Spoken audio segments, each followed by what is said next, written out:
Mga kalingap, mapagpalang gabi sa inyo lahat. Mga kalingap, patapos na po ang bahay nila Matthew at ni Aurelyn. Nakakalungkot nga pong isipin na ngayong patapos na, sana ay magiging masaya sila. Napalitan po ng lungkot ang ama ni Matthew ay pumanaw po mga kalingap. Mga kalingap, ito po sana ang inaasa ni Matthew. Sa pagtatapos ng kanyang bahay ay mapapasaya niya ang kanyang mga magulang mga kalingap at ang kanyang pamilya. Mga kalingap, panoorin po natin ang kabuang vlog ko pong ito sa aking channel. Mga kalingap, samahan niyo po ako at ating pong bisitahin ang bahay po ni Matthew mga kalingap. Ang bahay po ni Aurelyn. Tapos na po mga kalingap. So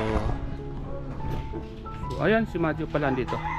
So Matthew, kumusta? Ayos lang po. Ayos na, may pinto na. Yun mga kalingap, may pinto na po. At yan, may kuha na po siya. Para hindi siya, yung ulan, hindi masyadong pumasok. Yan, may pinto na po yung kanyang bahay. Kahoy mga kalingap ang pinto, oh. Ganda. At pipinturahan na lang mga kalingap po. Kinis po. So mga kalingap, tara, samahan niyo po ako. Pasukin po natin muli. Wow, grabe. Ganda. Ay, pinipinis na. Wala. Ay, Matthew, kumusta? Ito ka pala po. Kamusta yung bahay mo? Bakit mukha ka malungkot? Ano si Papa eh? Magpaalam na po. Paano magpaalam? Namatay? Namatay na po.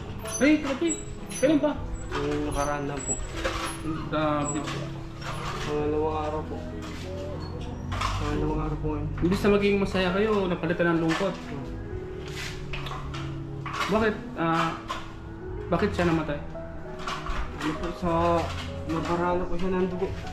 Nabara ng dugo sa ulo? Sa pagbuya po. Sa lalamunan? Ano na po na... Marami na po siyang na dugo po. Sumukas siya ng dugo tapos hindi nakalabas. Opo, tapos bubuo na po yung nasa ilalim niya. Inuhugot ko na po yun para makaingat siya. Tapos pinapump ko. Hindi na po talaga. Grabe ano? Kasi hindi pa pong mag-ingat. Kasi naka-ano na po yung dugo. Parang nasa lalamunan. Hindi na nakahinga. Hinihila ko na po yun. Sabi ko, ano Papa? Kaya mo pa? Sabi, papalag siya.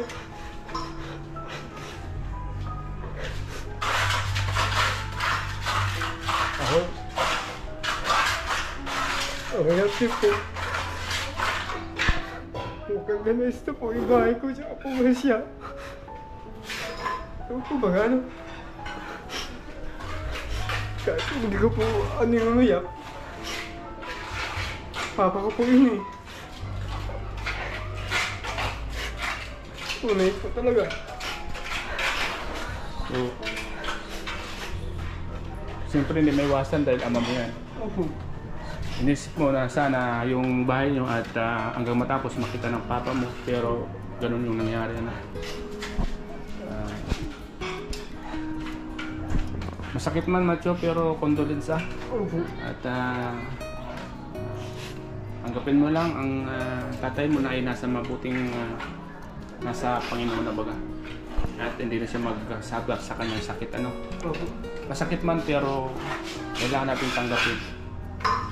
At least kahit paano, bago man siya pumanaw, nakita niya yung magiging kalagayan niya na ikaw okay na.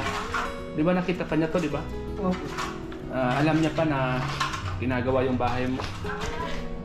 Ano pa yung mga sinabi niya nung nakikita niya to? Sabi niya, ay, hindi mo po siya nagpaalam na. Nagpapayaw lang po siya sa akin. Tapos yung binigay ko po sa kanyang, sabi ko, Papa, ito lang po yung pera ko ha. Yung 100.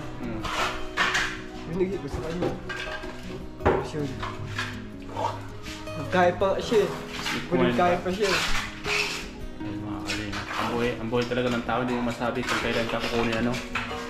So kahit pa paano yung tatay mo, lumis siya na masaya kasi nakita niya na magiging okay ka na at yung bahay mo okay na, hindi na kayo mangungupahan, hindi na siya mag-iisip ano. Basta Basta, tanggapin mo lang Matyo at ganun talaga. Lahat naman tayo papunta dyan. Una-unahan lang. So nauna lang talaga yung papa mo. So, ipagpasadyos na lang natin. Kasi kahit pa paano yung papa nakapagpahinga na. So, basta magiging masaya yung ribbon cutting ng bahay mo. So, napalitan ng longkot.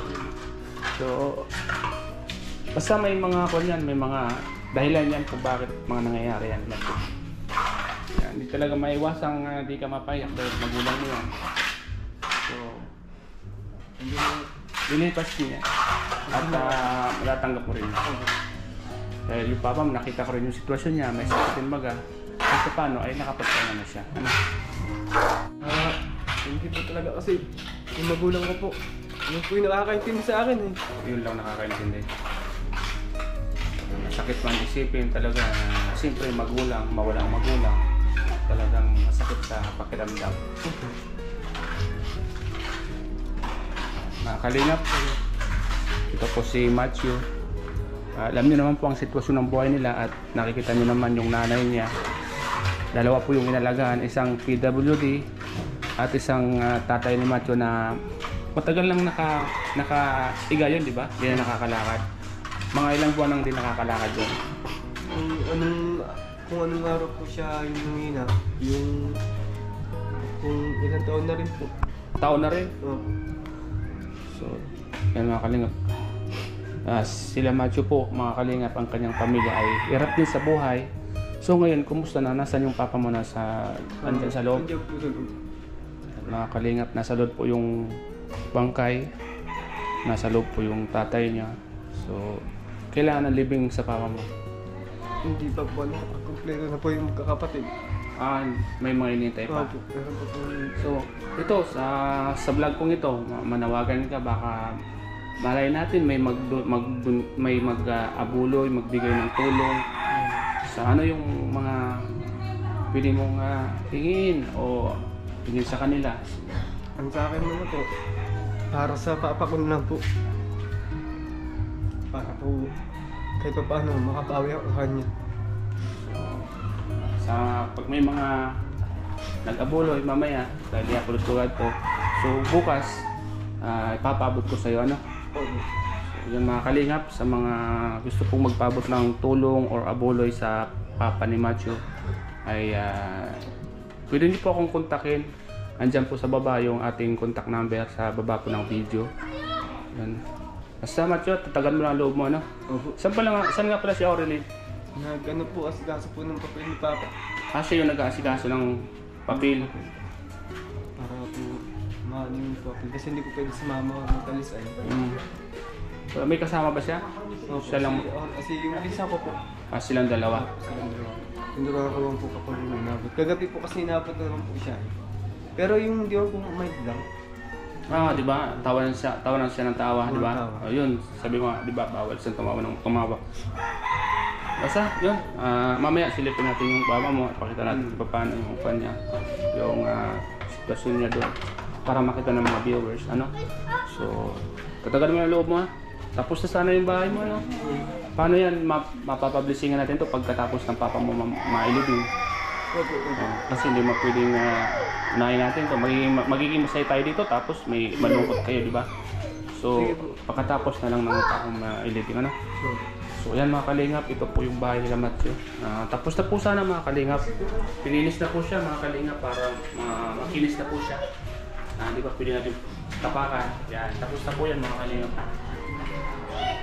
Bago na po yung kulay niya. Red blue.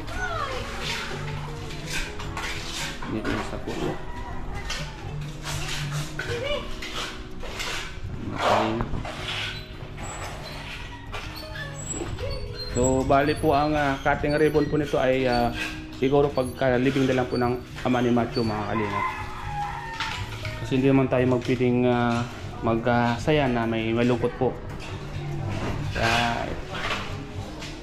So, minsan po talaga mga kalingap may kapalit yung kasiyahan, may kapalit na kalungkutan. Hindi natin masasabi. So, ngayon po mga kalingap, naging masaya kasi may bahay na po sila Matthew, ang pamilya niya, siya Aurelien. Sa kabila naman po nalungkot siya dahil sa kabila ng kasiyahan niya, may nangyari naman na hindi maganda. Yun nga, pumanaw yung kanyang ama, mga kalingap. Kaya sa mga kababayan po natin dyan na medyo nakakaluwag po, mga kalingap, at gustong tumulong, mag-abuloy sa ama ni Macho kasi hirap din po sila, mga kalingap. Yun, may pinto na mga kalingap po. Ganda, no? Ganda, grabe.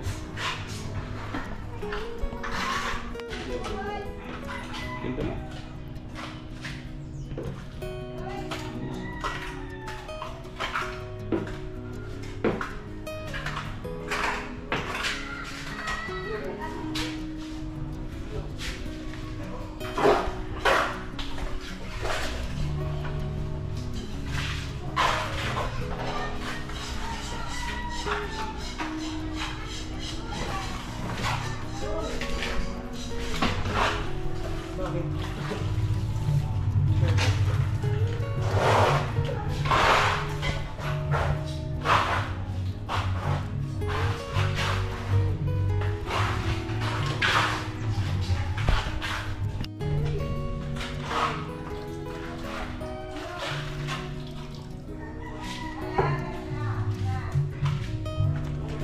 Tara na, samot!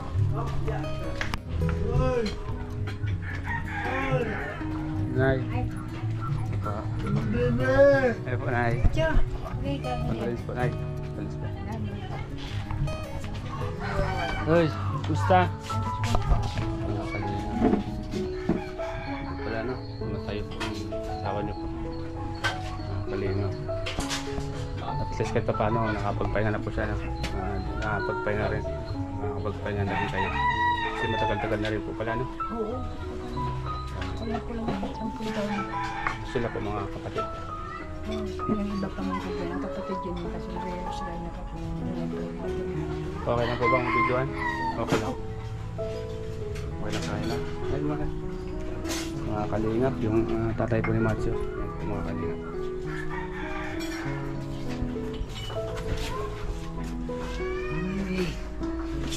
Susunod tayo mga kalingap.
Kaya na po. Sige. Akong baso-baso. Wala na. Kaya ka na kuya. Bawal pagkita eh. Ano po? Sila na lang. Tapos na ako. Kumain ako doon. Kabila. Sila na lang.